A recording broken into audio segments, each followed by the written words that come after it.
आखिरकार हम कितने घंटे पढ़ें ताकि मेरा जो है परीक्षा पहली दफ़ा में सिलेक्शन हो जाए। क्या हमें डेली 2 घंटा पढ़ना चाहिए, हमें 3 घंटा पढ़ना चाहिए, 4 घंटा पढ़ें कि रात भर पढ़ें कि चौबीसों घंटा हम सिर्फ पढ़ते रहें। क्या पढ़ें, हम कितने घंटा पढ़ें? इस टॉपिक्स को लेकर काफ़ी लोग जो हमें लगातार कमेंट कर रहे थे दोस्तों कि हमें रोज़ाना कितना घंटा पढ़ना चाहिए, आप हमें बताइए एक वीडियो के ज़रिए, उसके अनुसार हम तैयारी करना चाहते हैं। सबसे पहले जोश और जुनून के साथ नीचे कमेंट लिखिए दोस्तों कि इस साल का एसएससी एमटीएस एक सीट मेरा है, सिर्फ एक सीट मेरा है। इसके लिए हमको कितनों भी स्टूडेंट को पछाड़ना पड़े हम पछाड़ेंगे, लेकिन जीत हमारी होगी। सभी विद्यार्थियों में जोश से जुनून से एक एक बार कमेंट करके ज़रूर बताइएगा। जो जोश जुनून से कमेंट करेंगे उनका सिलेक्शन निश्चित होगा और इस बार होगा।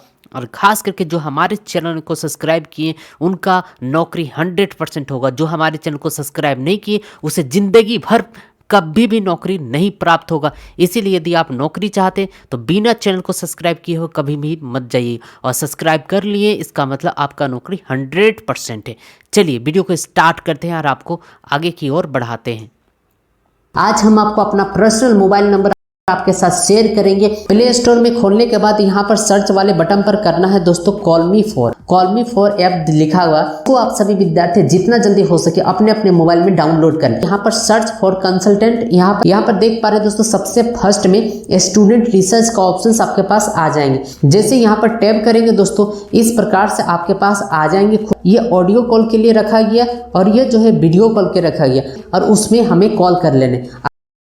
जैसे कि विद्यार्थी आप सभी को पता है, बहुत सारे स्टूडेंट ये कमेंट करके पूछे जा रहे थे कि आखिरकार एसएससी एमटीएस परीक्षा पहली बार में सिलेक्शन पाने के लिए मुझे जो है रोज़ाना मुझे कितना घंटा पढ़ना पड़ेगा और कैसे पढ़ना पड़ेगा, कौन कौन से टॉपिक्स को सबसे पहले कवर हम करेंगे। इन सारे बातों का जानकारी आज के इस वीडियो में देंगे। दोस्तों ये वीडियो अगर अच्छी तरह से देख लेते तो आपको आइडिया मिल जाएगा कि हमें किस प्रकार से तैयारी करना है, क्योंकि बहुत सारे स्टूडेंट को पता ही नहीं कि कैसे तैयारी करना है। और बहुत सारे ऐसे स्टूडेंट हैं जो पहली दफ़ा नौकरी की परीक्षा देने के लिए जा रहे, उसने तो और भी नहीं कुछ पता है। तो चिंता करने की बात नहीं है दोस्तों, आपको इसीलिए हम आप सभी के लिए चैनल को खोल के रखें ताकि आप सभी के पास सही तरीके से जानकारी हासिल हो। चलिए आगे बढ़ाते हैं, आपको स्टेप बाय स्टेप बताते। सबसे पहले दोस्तों आपको इसके सिलेबस के बारे में आपको जानना चाहिए कि आखिर हमें जो है एसएससी एमटीएस जो है पूछ क्या रहा। तो यहाँ पर आपके हाथों के सामने यहाँ पर सिलेबस मौजूद हो चुका है। सबसे पहले बताना चाहेंगे रीजनिंग का क्वेश्चन में जो है 25 क्वेश्चन और 25 मार्क्स आपको रहेंगे। मैथमेटिक्स में 25 क्वेश्चन 25 मार्क्स पूछे जाएंगे, और जनरल इंग्लिश में 25 क्वेश्चन 25 मार्क्स, और जनरल अवेयरनेस में 25 क्वेश्चन 25 मार्क्स पूछे जाएंगे। और इसके लिए दोस्तों टोटल 90 मिनट का आपको समय दिया जाएगा। अगर फिजिकल हैंडीकैप है दोस्तों तो आपको 120 मिनट का समय दिया जाएगा। ये तो बात रहा सिलेबस का। चलिए ये सिलेबस है, हमें 25 क्वेश्चन करके हमें बनाना है। अब दोस्तों देखिए थोड़ी देर में आपको पता चल जाएगा कि आप तैयारी किस प्रकार से करें और कितने घंटे पढ़ना चाहिए। ये जो है अंतिम में हम आपको बताएंगे। इसीलिए दोस्तों पूरी वीडियो जरूर देखिएगा। थोड़ा सा भी मिस करिए तो आप काफ़ी ज़्यादा मुसीबत में दोस्तों पढ़ सकते हैं। आइए इसके बारे में हम कुछ डिटेल में चर्चा करेंगे। दोस्तों ये वीडियो बनाने में काफ़ी मेहनत लगता है, इसलिए बिना लाइक किए हुए मत जाइएगा। दोस्तों ये कुछ हमारे पास कुछ सिलेबस है। जैसे एसएससी एमटीएस के लिए जो रीजनिंग का सिलेबस है, आपको पूछा जाएगा टॉपिक्स में नंबर और अल्फ़ाबेटिकल सीरीज के बारे में पूछा जाएगा। फिर कोडिंग डिकोडिंग पूछा जाएगा, एनालॉजी, ऑड वन आउट, सिलोज्म और डायरेक्शन सेंस के बारे में, रैंकिंग और नॉन वर्बल भी आपको जो है पूछे जाएंगे। उसके बाद जो ब्लड रिलेशन है और मैट्रिक्स और मैथमेटिकल कैलकुलेशन और word order according to dictionary के हिसाब से जो रखा जाता है दोस्तों, ये सारे के सारे चैप्टर जो है आपको इसमें पूछे जाएंगे। और इसके लेकर टोटल जो है 25 क्वेश्चन आपसे दिए जाएंगे। अगर बात करते हैं दोस्तों नंबरिकल एप्टीट्यूड यानी मैथमेटिक्स में, तो इसका भी सिलेबस हम थोड़ी से दिखा देते हैं। इसमें दोस्तों आपको पूछा जाएगा सबसे पहले नंबर सिस्टम, जैसे एचसीएफ हुआ, एलसीएम हुआ, उसके बाद परसेंटेज हुआ, एवरेज हुआ, time and distance, time and works, profit and loss ratio, mixer allegations, time and distance, time and speed distance, CI and SI, compound interest and simple interest, geometry, mensuration, trigonometry, DI और algebra, ये सारे के सारे question जो है आपका mathematics से रहने वाले। उसके बाद दोस्तों यहाँ पर जो है अगला है इंग्लिश के लिए। इंग्लिश सब्जेक्ट आपको स्पॉट एरर के बारे में, फिल इन द ब्लैंक, सिनेमस एंडोनम्स और स्पेलिंग और detecting miss spelled word, items, phrase, one word substitution, improvement, sentence और कम्प्रहेंसिव पैसेज जो है आपसे पूछे जाएंगे, यह पूरा का पूरा इंग्लिश में। अगर जीके के बारे में बात करते हैं तो दोस्तों जीके में आपको सबसे पहले हिस्ट्री के बारे में पूछे जाएंगे, यानी आपका इतिहास के बारे में पूछा जाएगा, जैसे कि हड़प्पा सभ्यता के बारे में तथ्य, वैदिक संस्कृति, राजाओं के नाम जिन्होंने नालंदा जैसे महत्वपूर्ण प्राचीन मंदिरों और संस्थानों का निर्माण किया, मध्यकालीन भारत की मतलब इतिहास से जुड़े हुए जितने भी हुए सारे के सारे चीज़ आपसे पूछे जाएंगे। उसके बाद ज्योग्राफी भी आपसे पूछे जाएंगे। ज्योग्राफी में जैसे कि भारत और उसके पड़ोसी के देश, प्रसिद्ध समुद्री बंदरगाह, हवाई अड्डा, उनके स्थान, विश्व और भारत के प्रमुख स्थान, उनके उनके उनके स्थान जैसे ब्रिक्स, विश्व बैंक, IMF, ये सब सारे चीज़ें के बारे में पूछे जाएंगे ज्योग्राफी। अगर बात करते हैं दोस्तों अर्थव्यवस्था के बारे में, तो आपका बजट हुआ, जैसे कि इस साल का जो बजट है उसको आप पढ़ ले, राष्ट्रीय आय, GDP, राज्य कोषीय घाटा, कई और अधिक, ये सब सारा चीज़ आपसे पूछे जाएंगे। उसके बाद पॉलिटिकल में यानी राजनीतिक में, सुप्रीम कोर्ट में, उसका मीनिंग ऑफ लिखना, राष्ट्रपति और उनके कार्यों का चुनाव करना, ये सब सारे चीज़ें जो है आपको पूछे जाएंगे। इसके अलावा दोस्तों सबसे खास और सबसे इम्पॉर्टेंट बात है कि आपका करंट अफेयर दोस्तों आपका जनसंख्या, जनगणना हुआ, महत्वपूर्ण पुस्तकें, लेखन हुआ, भारत और विश्व के लिए पहली खेल उपलब्धि, ये सब सारे चीज़ पूछे जाएंगे। दोस्तों करंट अफेयर के लिए आप सक्सेस मिरर का या सामान्य ज्ञान दर्पण जो मंथली आते हैं मैगजीन, उसका प्रयोग आप करके अपने तैयारी कर सकते हैं। करंट अफेयर की तैयारी आप दोस्तों कर सकते हैं इस प्रकार से। अब यहाँ पर डिटेल में चर्चा करेंगे इसके सारे के सारे बातों के जानकारी। डिटेल में जानने के लिए दोस्तों आप कैसे पढ़ना है आइए उसके बारे में आप समझते हैं। टॉपिक्स बाय टॉपिक्स हम कवर करेंगे और आपको बताएंगे। सबसे पहले हम रीजनिंग के बारे में बात करते हैं। अब रीजनिंग में दोस्तों बहुत सारे चैप्टर है, यहाँ पर आप देख पा रहे हैं तकरीबन 12 चैप्टर है। हो सकता है आपकी स्कूल में, कॉलेज में 13 चैप्टर, 15 चैप्टर भी पढ़ाए गए होंगे।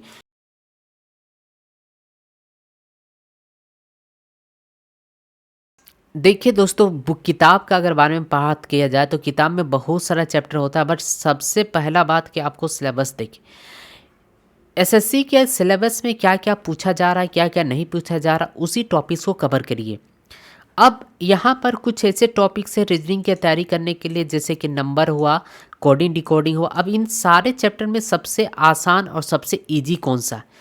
तो अगर आपको लगता है कि सबसे आसान जो भी है, हमें आसान कोडिंग डिकोडिंग लगता है, तो सबसे पहले कोडिंग डिकोडिंग को इतना अच्छे से तैयारी कर लेंगे, इतने अच्छे से तैयारी कर लेंगे कि कोडिंग डिकोडिंग को कितनों भी घुमा के पूछेगा ना तो हम बना लेंगे। अब जो आसान सब्जेक्ट है उसको सबसे पहले क्लियर करें। मान लेते हैं हमको कोडिंग डिकोडिंग आसान है, एनालॉजी आसान है, सिलोजिज्म आसान, ये सब सारे चैप्टर मेरे आसान है, तो सबसे पहले हम यह चैप्टर को कवर करेंगे। इसको इतना ज़्यादा प्रैक्टिस करिए, इतना ज़्यादा प्रैक्टिस करिए कि अगर एग्जामिनर कितना भी चाहेगा घुमाने के लिए क्वेश्चन तो घुमा नहीं पाएगा, घुमा भी देगा तो भी आप उसको क्वेश्चन को बना के आ जाइएगा। अब कुछ ऐसे चैप्टर है जैसे कि मैथमेटिकल कैलकुलेशन हुआ, मैट्रिक्स हुआ, ब्लड रिलेशन, ये सब हमारे लिए डिफ़िकल्टी है। बहुत सारे स्टूडेंट के लिए मान लेते हैं कि आसान होगा, लेकिन मान लेते हैं कि हमारे लिए डिफ़िकल्टी, तो इसको हम बाद में कवर करेंगे। अब इसको हम क्या करेंगे दोस्तों, बाद में कवर करेंगे। अब बाद में जैसे कवर करेंगे वैसे आपको यहाँ पर आपको मैनेज करना होगा, तो इसी प्रकार से आपको तैयारी करनी होगी। अभी वीडियो छोड़ कर जाइएगा नहीं, काफ़ी इंटरेस्टेड है, काफ़ी अच्छे टॉपिक्स बताने वाले। सेम टॉपिक्स आपको मैथमेटिक्स में भी करना है दोस्तों। मैथमेटिक्स में भी मान लेते हैं SCF LCM ये सब नंबर सिस्टम मेरा आसान है, तो सबसे पहले इसी चैप्टर को क्लियर करेंगे।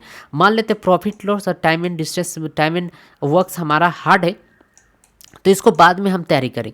जो इजी है उसको आप तैयारी करें, जो भी सब्जेक्ट आपको इजी लग रहा है इन सारे में से देख लीजिए सिलेबस, जो आसान है उसको हम सबसे पहले तैयारी करके रखें। और इतने ज़्यादा तैयारी कर लेंगे कि एग्जामिनर कितनों भी क्वेश्चन को घुमाए ना तो हम उसका आंसर देकर आ जाएंगे। इतने आपको घुमाने हैं, इतने आपको अच्छे तरीके से प्रैक्टिस कर लेने। हम आसान चैप्टर को, आप लोग सोच रहे होंगे अक्सर हम लोग भारी क्वेश्चन को पहले और लोग सजेस्ट करते हैं, आप आसान चैप्टर को क्यों, हम जबकि उस चैप्टर हम जानते तो उस चैप्टर को हम क्यों पढ़ें। दोस्तों आपको इसलिए हम बोल रहे हैं कि जो चैप्टर आप जानते हैं उसी को और बेहतरीन कर डालिए।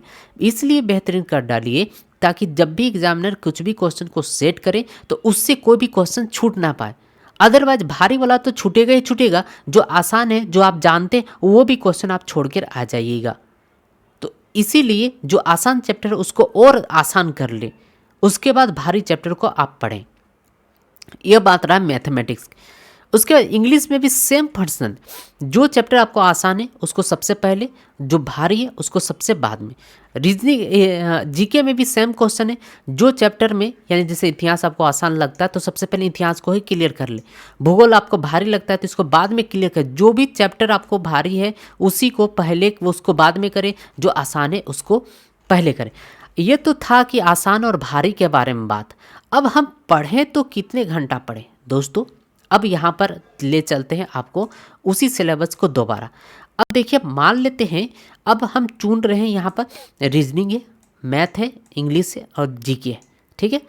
अगर हमें लगता है कि रीजनिंग हमें जो है बहुत ही अच्छा है, हमें थोड़ा सा कम भी समय देंगे तो हम जो है चलाए, हमारा पढ़ाई में कोई दिक्कत नहीं होगा, तो इसको मान लेते हैं हम डेली रोज़ाना 1 घंटा का समय हम देते हैं, ठीक है, 1 घंटा का समय देते हैं। और मैथमेटिक्स लगता है किसी को कि बहुत ज़्यादा भारी हमारे लिए, तो इसके लिए हम क्या करेंगे 3 घंटा का समय दे देंगे। और इंग्लिश भी हमें भारी है तो हम इसके लिए 2 घंटा का समय दे देंगे। उसके बाद जीके के लिए भी हमें भारी है तो कम से कम हम 2 घंटा का समय दे देंगे, ठीक है। अब देखिए 2 घंटा का अगर हम जोड़ते हैं, देखिए 3 2 5, 5 2 7 और 1 8, यानी डेली अगर 8 घंटा अगर आप पढ़ते हैं तो आपके लिए बहुत ही आसान हो जाएगा। लेकिन दोस्तों यहाँ अलग अलग स्टूडेंट के लिए अलग अलग होगा। हो सकता है किसी का जो है रीजनिंग भारी होगा, किसी का जो है मैथमेटिक्स भारी होगा, तो वो अपने अंदर देखे, अपने अंदर झांक के देखे कि हमें कौन सा सब्जेक्ट सबसे भारी है, तो उसके हिसाब से आप समय दें। कम से कम दोस्तों हर एक सब्जेक्ट के लिए 1 घंटा आपको देना ही देना है, कितनों भी आसान है तो 1 घंटा देना ही देना। अब 1 घंटा में क्या पढ़ना ये चीज़ ध्यान रखिए। 1 घंटा में आपको आपके जिस भी स्कूल में आप पढ़े होंगे, जिस भी स्कूल हो, कॉलेज हो या कोई भी कंपटीशन क्लास में पढ़े होंगे, तो उसमें से जो बुक आपको मिला होगा या जो नोट्स आपको मिला होगा उसी नोट्स को आपको निकालिए और चैप्टर बाय चैप्टर क्लियर कीजिए, ठीक है। चैप्टर बाय चैप्टर क्लियर कीजिए और देखिए कि कौन सा चैप्टर में आप फंस रहे हैं। मान लेते हैं कितनों भी हम पढ़ लेते हैं लेकिन सिलोज हमें समझ में नहीं आता, उस कंडीशन पर क्या करेंगे, बस आप हमें कमेंट करके बताइए, हम आपके लिए सिलोजियम का स्पेशल वीडियो बनाएंगे। अदरवाइज आप जहाँ पर पढ़े हैं वहाँ पर दोबारा चले जाइए और वहाँ के टीचर को आप बोलिए कि सिलोजियम हमें समझ में नहीं आता है, हम कितनों भी ट्राई कर चुके हैं लेकिन हमें जो है पढ़ने में जो है उसमें समझ में नहीं आता, तो हमें दोबारा से बताए। तो वो इंस्टीट्यूट वाला या वो कोचिंग सेंटर आपको दोबारा से उस चैप्टर को अच्छी तरीके से क्लियर कर ले। यानी जो चैप्टर में फंस रहे उसको सबसे पहले और बेहतरीन करने का कोशिश करें, और अगर नहीं मिलता है तो अपने बड़े भाई से या कोई कंपटीशन के लिए वहाँ पर जाकर आप तैयारी करें। इससे क्या होगा, आपका जो चैप्टर में दिक्कत है उसको क्लियर होगा, क्योंकि जब तक चैप्टर बाय चैप्टर क्लियर नहीं होगा दोस्तों तब तक आप नहीं बना सकते। जैसे ये सारे का सारे चैप्टर बाय चैप्टर क्लियर हो जाएगा, उसके बाद आपको बाय करना है क्वेश्चन बैंक। क्वेश्चन बैंक क्या होता है, जो प्रीवियस ईयर का जो पेपर आया है वो प्रीवियस ईयर में किस किस प्रकार का क्वेश्चन आया है उस क्वेश्चन को कंटिन्यू बनाना है दोस्तों। उसमें 25 से 30 सेट रहता है, कितने 25 से 30 सेट रहता है तकरीबन। तो मान लेते हैं 30 सेट अगर एक किताब हम खरीदते हैं उसमें 30 अगर क्वेश्चन बैंक रहा, ध्यान से सुनिएगा। आज हम आपको अपना पर्सनल मोबाइल नंबर आपके साथ शेयर करेंगे। प्ले स्टोर में खोलने के बाद यहाँ पर सर्च वाले बटन पर करना है दोस्तों कॉल मी फॉर ऐप लिखा हुआ, तो आप सभी विद्यार्थी जितना जल्दी हो सके अपने अपने मोबाइल में डाउनलोड करें। यहाँ पर सर्च फॉर कंसल्टेंट, यहाँ पर देख पा रहे दोस्तों सबसे फर्स्ट में स्टूडेंट रिसर्च का ऑप्शन आपके पास आ जाएंगे। जैसे यहाँ पर टैप करेंगे दोस्तों इस प्रकार से आपके पास आ जाएंगे। ये ऑडियो कॉल के लिए रखा गया और ये जो है वीडियो कॉल के रखा गया, और उसमें हमें कॉल कर लेने। जैसे कि दोस्तों मान लेते हैं किसी भी क्वेश्चन बैंक में 30 सेट है, तो डेली 2 सेट अगर आप मारते हैं, ठीक है, ध्यान से समझिएगा, डेली 2 सेट मारते हैं तो कितने हो जाएंगे, 15 दिन में पूरा का पूरा सेट कंप्लीट, यानी एक किताब कंप्लीट हो जाएगा। ठीक है, तो ये बुक कंप्लीट हो जाएगा और हर दिन आपका नंबर आ रहा होगा 60, 70, 40, 50। ठीक है, फिर उसी सेट को, वो जो 30 सेट था वो फिर से दोबारा से रिप्ले कर दीजिए और 15 दिन में फिर से वो दोबारा हो जाएगी। क्वेश्चन बैंक को कैसे पढ़ना है इसके लिए मैंने पहले भी वीडियो बनाया था, उस वीडियो को ज़रूर जाकर देख ली, उसमें काफ़ी डिटेल में चर्चा किया। यदि वो वीडियो नहीं मिल रहा है तो आप नीचे कमेंट करिए, क्वेश्चन बैंक को कैसे रीड करना इसके बारे में हम और डिटेल में बताएंगे।